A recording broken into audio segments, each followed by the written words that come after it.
አብይ ለምንድነው ህዝቤን ያለው? እዚህ ላይ ህዝቤን አለ አብይ። ምላሱን በቅቤ ህዝቤን አለ። ቅቤ አይደለም ጩቤ ነው። ይህንን እወቁ። አደገኛ ነው። ለሌላ እልቂት የትግራይ ህዝብ ላይ እልቂት ዝግጅት አለ። የአብይ የጦር ዝግጅት አለ። ለዚህም ነው ይሄ ሁሉ አብይ ፕሮፓጋንዳ የጀመረው። እንግዲህ አብይ የኢትዮጵያ ህዝብ ምንም አስታውስም ብሎ ስለሚገምት ውሸት የሚናገረው ይሄው ለትግራይ ህዝብ ራሱ እያወራ ነው፣ እየተናገረ ነው። በቃ አብይ ሩህሩህ ነው፣ ህዝቤን አለ ብሎ ሰው ይቀበላል። እንደዛ ነው የአብይ ካልኩሌሽን። ህዝቤን አታሰቃዩ አለ። የትግራይ ህዝብን ህዝቤን አለ። አስቡት። ይሄን 100% ጠላቴ እያለ ነው አብይ። ጠላቴ እያለ ነው። እሱ ላይ ነው የማወራው። እንግዲህ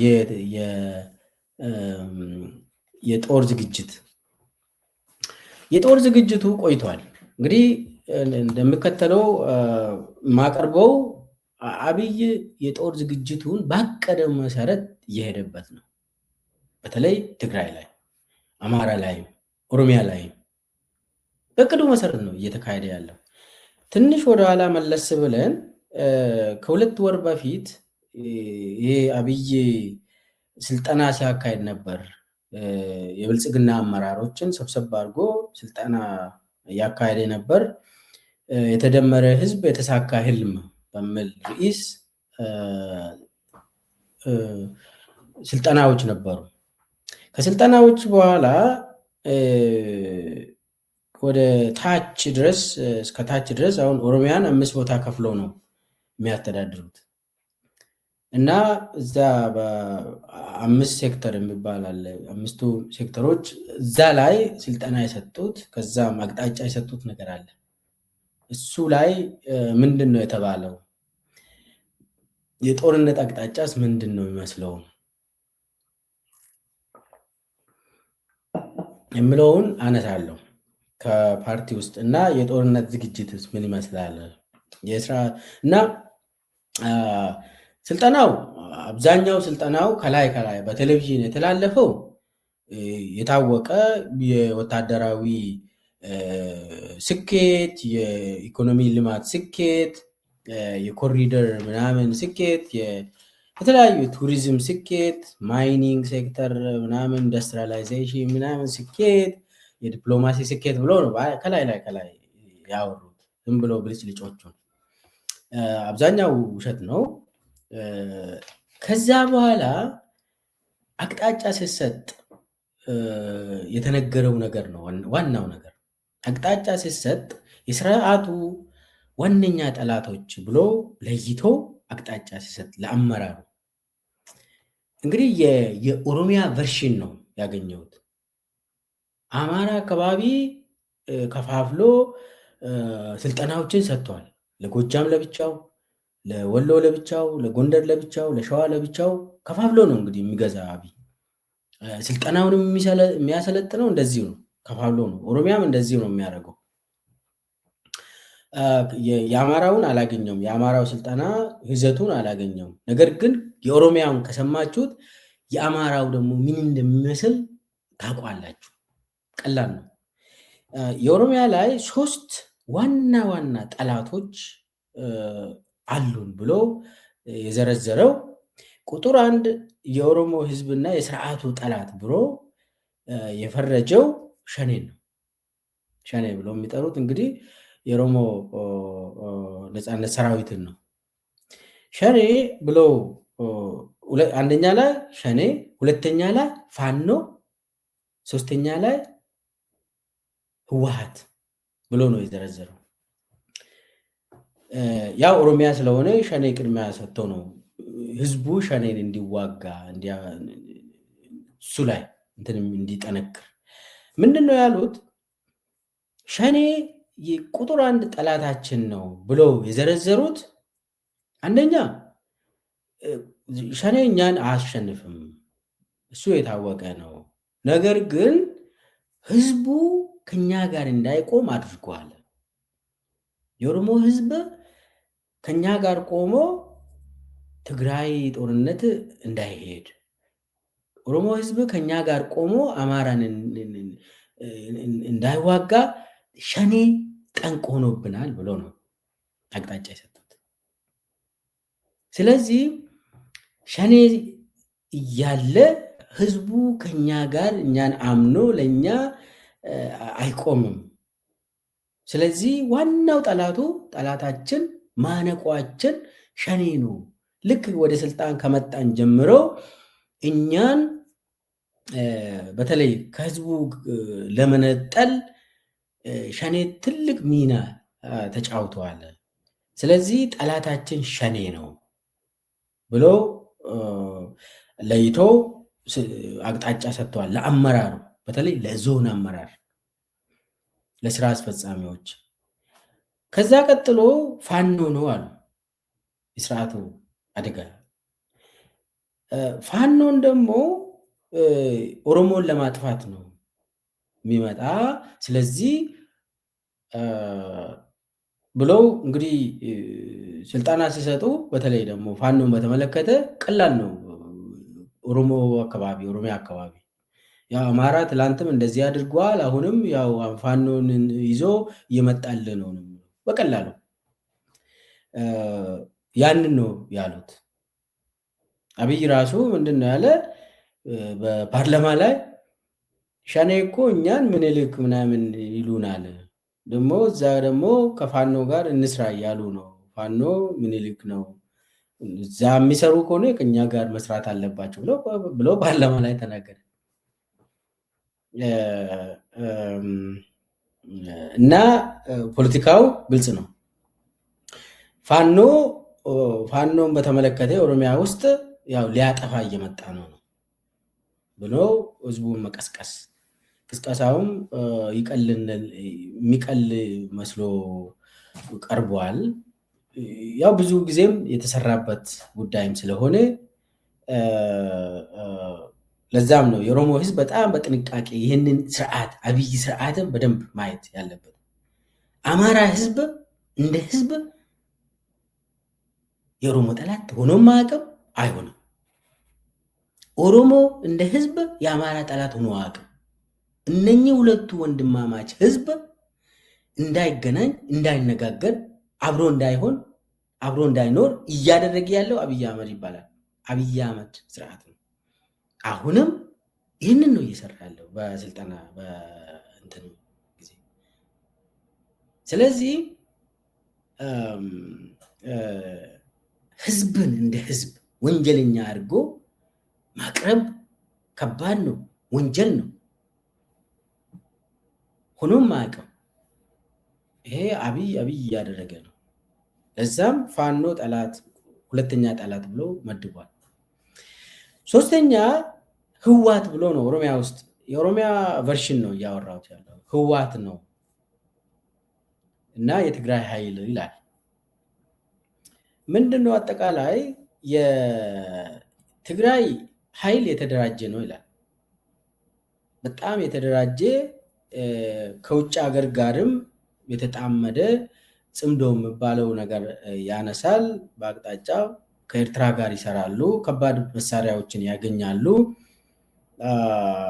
እና ልምድም አላቸው ብሎ ፎከስ ያደርጋል። ከዛ እንግዲህ አንዳንድ ዞኖች አካባቢ እንትን ለአመራሩ ሲገልጹ እንትን ስልጠና ሲሰጡ ትግራይ ይላል፣ በቃ ወይ ትግራይ ይላሉ። ህዋት እንኳን አይሉም። አንዳንድ ምንድነው ይሄ? ከዚህ የምትረዳው ህዋት የሚባለው ከበር ነው፣ ሙሉ በሙሉ ትግራይ ነው። በኋላ መጣበታለሁ እንዴት የትግራይ ላይ ያነጣጠረ ጦርነት እንደሚያካሂዱ እና ህዋት ብሎ የትግራይ ኃይሎችን ብሎ ይዘረዝራሉ። ከዛ ውስጥ አሁን እነ ጌታቸው ረዳ፣ እነ ጻድቃን ምናምን ብሎ እነሱም ውሸተኞች ውሸታም ናቸው ይላል። ውሸት ነው ይላሉ። እነሱ ማመን አስቸጋሪ ነው ይላሉ። ነገር ግን እንደ ዩስፉል ኢዲየት አድርገን እንጠቀምባቸዋለን እንጂ ትግሬ አንድ ነው ብሎ ነው የሚያሰለጥኑት። አስቡት እንግዲህ እነ ጌታቸው ረዳ ጓዛቸውን ጠቅልሎ ለአብይ ያስረክበው እዛ ገብቶ ነጻድቃን፣ ነገር ግን በአብይ አይን እነሱም ወንጀለኞች ናቸው። ልክ እንደ በቃ አንተ ትግራዋይ ከሆንክ አብይ ፊት አንድ ነህ። ይህንን እኔ ያውቀዋለሁ። ከአብይ ጋር ሰርቼ አይቻለሁ። የትግራዋይ ተወላጅ ሆነ ለምን ሺህ ጊዜ የአብይ ተላላኪ አብርሃም በላይ አትሆንም? ያው ነህ። አብይ ያጠፋል መጨረሻ ላይ። ይህንን አይቼ ነው የምናገረው፣ ዝም ብዬ አይደለም። ስለዚህ የህዋትን በተመለከተ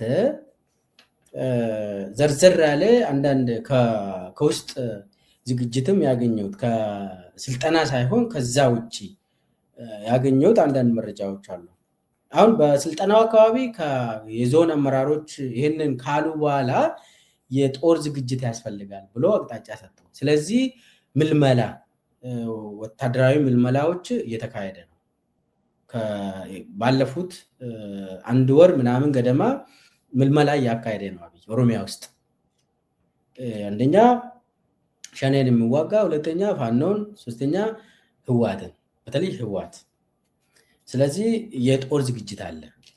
ይህንን ሁሉ የስርዓቱ ዋነኛ ጠላት ብሎ ከዘረዘሩ በኋላ ከዛ ቀጥሎ ደግሞ ወታደራዊ ምልመላ በጉልበትም ይሁን ሰዎችን በማሳመን ወጣቶችን ከኦሮሚያ እየመለመሉ ነው። ስልጠና እየወሰዱ ነው። ዝግጅት ላይ ነው። ሌላው በተለይ ከስልጠና ውጭ አንዳንድ መረጃዎች አለኝ። ከዚህም በፊትም ተናግሬ ያለው በተለይ የትግራይ ጦርነት ዝግጅትን በተመለከተ የመጀመሪያ ፕሮሲጀር ምንድን ነው ያሉት? ስለዚህ አሁን ትግራይ የማይቀር ነው፣ እንዋጋለን፣ ግን ሂደቱ ምን ይመስላል የሚለውን 3 ነገሮችን እንጠቀማለን ነው ያለው። አንደኛ ትግራይን የማክበብ አሁንም ሲጅ ማድረግ እንደምንም እንትን ብለን፣ አንደኛ ከአማራ ህዝብ ጋር ትግራይ እንዲጣላ ማድረግ አንዱ ወሳኝ ጉዳይ ይሄ ነው። ሁለተኛ ከአፋር ጋር እንዲጣላ። እንግዲህ በኤርትራ በኩል አልተቻለም። በዛኛው በኩል ደግሞ በሱዳን በኩል ሲሪየስ የሆነ ሲጅ ይደረጋል፣ ይሄ ከበባ ይደረጋል። ስለዚህ አንደኛ ከበባ ስትራቴጂ አለ፣ ብሎኬድ ይፈጸማል። በብሎኬዱ መሰረት እንግዲህ እንቅስቃሴዎች እየቆሙ ይሄዳሉ። በሂደት ብሎኬዱ ጦር አካል ነው፣ የጦርነት አካል ነው። ብሎኬድ አንዱ እሱ ነው። በብሎኬዱ ጊዜ ጦርነቶች ከተካሄዱ አንዳንዴ ለምሳሌ በሰሜን በኩል በኤርትራ በኩል እና በሱዳን በኩል በኤርፎርስ መምታት፣ በድሮን መምታት፣ ይህ ሁሉ አለ፣ ዝግጅት አለ። ሌላ ደግሞ ከኢትዮጵያ ደግሞ በባጀት በነዳጅ ምናምን ማዳከም፣ ህዝቡን የሚበላውን እንዲያጣ ማድረግ፣ ማሰቃየት፣ ይሄ የጦር ዝግጅት ነው። ይሄ ሁሉ የጦር አካል ነው፣ የጦር ፓኬጅ ነው፣ የጦር ስትራቴጂ ነው። ሶስተኛው የተለያዩ ከተሞች፣ ወረዳዎችን ሁከት እንዲነሳ ማድረግ፣ ብጥብጥ እንዲነሳ፣ ኢንስታቢሊቲ እንዲበዛ ማድረግ ይላል። ለምሳሌ ኢንስታቢሊቲዎች በተለያዩ ከተሞች መቀሌን ጨምሮ ውጊያዎች እንዲጀመሩ እዛው የአብይ ፕሮክሲዎችን በመጠቀም ለምሳሌ ሀራ መሬት የሚባሉ የአብይ ፕሮክሲዎች አሉ። ተከዜ ዘብ የሚባል የተለያዩ እንትኖቹን መጠቀም ፕሮክሲዎችን በመጠቀም ትግራይ ማዳከም እዛ ውስጥ ግጭት እንዲጀምር ማድረግ፣ ግድያዎች እንዲጀምሩ፣ መረሸን፣ እንደዚህ ሁሉ ዝርፊያ ምናምን እንዲካሄድ ማድረግ ይላል። በዚህ ሂደት ከትግራይ ውጭ ደግሞ የትግራይ ባለሀብቶችን መከታተል፣ ታርጌት ማድረግ የሚል አቅጣጫ አለ። የትግራይ አዲስ አበባ ውስጥ ሌሎች ክልል ውስጥም የሚኖሩ ካሉ መከታተል እና አት ኤንድ ኦፍ ዴይ መከታተል ማለት እንግዲህ እኔ ትንሽ ወደኋላ መለስ ብለን ማስታወስ ነው። የትግራይ ጦርነት ሲጀመር አዲስ አበባ ውስጥ የትግራይ ተወላጅ ብቻ በመሆኑ ሰው ሀብቱ ይዘረፋል። ከንግድ ባንክ የእሱ አካውንት ብሎክ አድርጎ ይወስዳሉ። ለዚህ ደግሞ አስታውሳለሁ ኮሚቴ አዋቅሮ ደመላሽ መገብረ ሚካኤል የሚመራው ኮሚቴ አዋቅሮ እነ ብርሃኑ ጸጋዬ የፍትህ ሚኒስቴር በነበሩበት ጊዜ መዓት ትግራዋይ ተወላጆችን ንብረታቸውን ዘረፉ። የአብይ ባለስልጣናት የትግራዋይ ሀብትን ተከፋፈሉ፣ ወሰዱ። እነ ዳንኤል ክብረት ጭምር ወስዷል። እና መዓት እንግዲህ የትግራይ ባለሀብቶችን መከታተል የሚባለው ለመዝረፍ አሁን ኮሚቴ ተቋቁሟል ማለት ነው። ያ ኮሚቴን ተጠቅሞ ይዘርፋሉ፣ አሁን ይወስዳሉ። ስለዚህ አሁን አብይ ህዝቤን ብሎ የተናገረው በጣም አደገኛ እንደሆነ የትግራይ ህዝብ ላይ ያንዣበበ ያለው የጥፋት ፕሮጀክት ጦርነት እንዳለ አብይ እንደዚህ ወጥቶ ህዝቤን ካለ በጣም አደገኛ ነው። የሱ ካልኩሌሽን ግልጽ ነው። ምንድነው? ኤርትራና ህዋት ምናምን አንድ ሆኑና ጽምዶ ፈጠሩ። የትግራይ ህዝብ ከኔ ጋር ሆናችሁ ህዋትን እንደዚህ እናደርግ ምናምን ነው። በአብይ አመለካከት በአብይ ሀገር ህዋት የሚባል ነገር ከበር ነው እንዳለ የትግራይ ህዝብ ነው ጠላት ብሎ የሚወስደው አብይ። ይሄ ማንም ሰው አይክድም። አይታችኋል፣ ከታሪክ ተምረናል። የትግራይ ህዝብ ተጎድቷል፣ እያየን አሁንም ተመሳሳይ፣ አሁን ደግሞ የባሰ አብይ